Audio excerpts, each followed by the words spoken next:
السلام علیکم ورحمۃ اللہ وبرکاتہ۔ بسم اللہ الرحمن الرحیم۔ محترم ناظرین، یہ ایک بہت اہم قصہ اور کہانی ہے، اس کو سماعت فرمائیں اور دوسروں کے ساتھ شیئر کریں۔ جزاک اللہ خیرا۔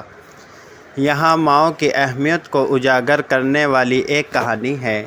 ایک دفعہ کا ذکر ہے کہ ایک چھوٹے سے گاؤں میں روحان نام کا ایک لڑکا رہتا تھا۔ روہن کی ماں کا انتقال ہو گیا تھا، وہ ابھی بچہ تھا اور اس کے والد نے جلد ہی دوبارہ شادی کر لی تھی۔ روہن کی سوتیلی ماں مہربان تھی، لیکن وہ اس کی حیاتیان ماں کے چھوڑے ہوئے خلا کو پر نہیں کر سکتی تھی۔ روہن خود کو کھویا ہوا اور اکیلا محسوس کر رہا تھا۔ اس نے اسکول میں جدوجہد کی اور اس کا اپنے والد یا سوتیلی ماں کے ساتھ قریبی رشتہ نہیں تھا۔ ایک دن اپنی ماں کے پرانے تنے کی تلاش کے دوران روہن کو ایک خط ملا جو اس نے اسے مرنے سے پہلے لکھا تھا۔ خط میں لکھا روہن کے مستقبل کے لیے اس کی محبت اور امیدوں کا اظہار کیا گیا تھا۔ اس نے مہربانی، محنت اور استقامت کی اہمیت کے بارے میں لکھا۔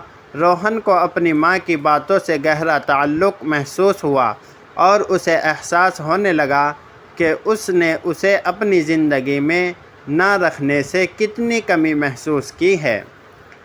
ناظرین، اپنی ماں کے خط سے متاثر ہو کر روہن نے اپنی زندگی میں مثبت تبدیلیاں کرنا شروع کر دی۔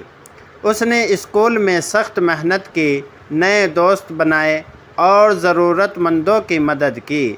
جیسے جیسے وہ ایک مہربان اور کامیاب نوجوان بن گیا، روہن اپنی ماں کے اثر و رسوخ کی اہمیت کو سمجھ گیا۔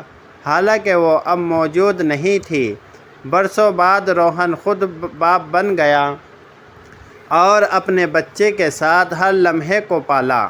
اس نے محسوس کیا کہ اس کی ماں کی محبت اور رہنمائی اگرچہ مختصر تھی، اس نے اس شخص کی شکل اختیار کر لی تھی جو وہ بننا چاہتی تھی۔ یہ کہانی ماؤں اپنے بچوں کی زندگیوں پر گہرے اثرات کو اجاگر کرتی ہے۔ چاہے وہ جسمانی طور پر موجود نہ ہو، ماں کی محبت، اقتدار اور اسباق بچے کے مستقبل کو تشکیل دے سکتے ہیں اور انہیں خود کا بہترین وارث بنانے کی ترغیب دے سکتے ہیں۔ جزاک اللہ خیرا۔ السلام علیکم۔